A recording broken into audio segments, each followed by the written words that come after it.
Une nouvelle inattendue concernant la maladie d'Alzheimer, de la vapeur dans l'atmosphère d'une exoplanète, les implants Neuralink testés sur le cerveau humain, des révélations sur la plus grande extinction de masse et une appli qui protège les artistes. Bonjour à toutes et à tous, je suis Adèle Jackie et bienvenue dans Fil de Science, le podcast Futura où l'on retrace ensemble l'actualité de la semaine.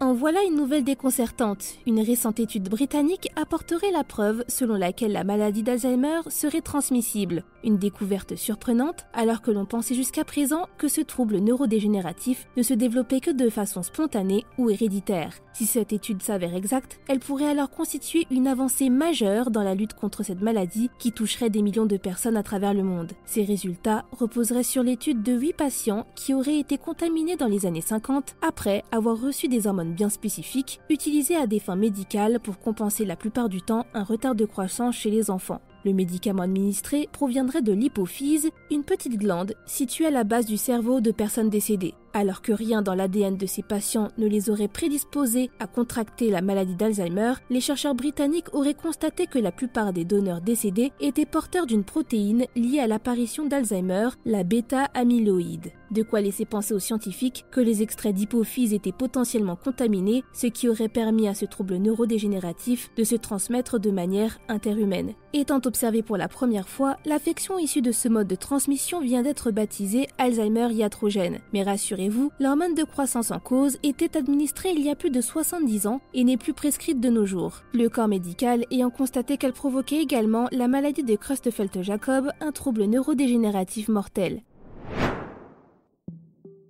Une nouvelle découverte à rajouter dans le palmarès du télescope Hubble. L'instrument spatial viendrait de détecter de la vapeur d'eau dans l'atmosphère d'une exoplanète localisée à 100 années-lumière du Soleil. D'après les astronomes, cet astre, baptisé GJ 9827d, pourrait être un exemple d'un nouveau type de planète dont l'atmosphère serait composée principalement de vapeur d'eau. Une découverte qui pourrait, qui sait, enfin nous conduire à découvrir l'existence d'une biosignature extraterrestre. Pour détecter cette vapeur d'eau, les astronomes auraient analysé durant 3 ans les spectres lumineux de l'astre. Les informations recueillies auraient permis aux chercheurs d'évaluer les dimensions de GJ 9827d ainsi que la température ambiante qui y règne dans son atmosphère. Et d'après les résultats, l'exoplanète ferait le double de la planète Terre pour une température moyenne de 430 degrés Celsius. Un vrai petit coin d'enfer.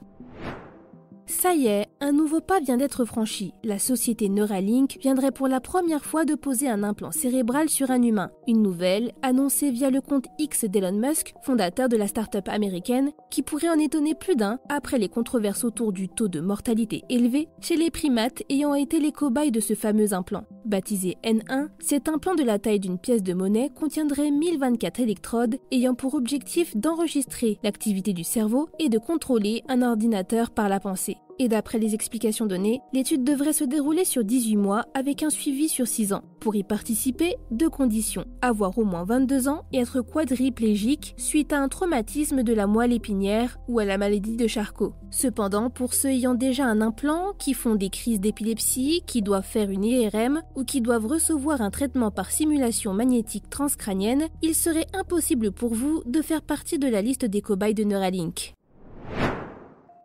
Il y a environ 252 millions d'années, environ 95% des espèces marines et 70% des espèces terrestres s'éteignaient lors de la plus grande extinction de masse de tous les temps. Si les causes de cette extinction sont encore mal comprises, une équipe de scientifiques vient pour la première fois de dresser le tableau le plus précis à ce jour de sa chronologie. Elle aurait débuté dans les écosystèmes marins avant de toucher les espèces terrestres, d'abord en haute latitude puis vers les tropiques. Des résultats qui pourraient potentiellement permettre de percer les mystères de cette grande extinction en réalisant de nouvelles mesures isotopiques sur des échantillons de roches sédimentaires prélevés sur divers sites situés en Chine actuelle. Les paléontologues auraient découvert que l'extinction des espèces terrestres aurait débuté environ 61 000 ans avant celle des espèces marines. Et d'après leur analyse, la progression des extinctions des hautes latitudes vers les plus basses aurait été causée par des contrastes de réchauffement des différentes régions du globe dus, d'après leur théorie, à un gigantesque épisode volcanique.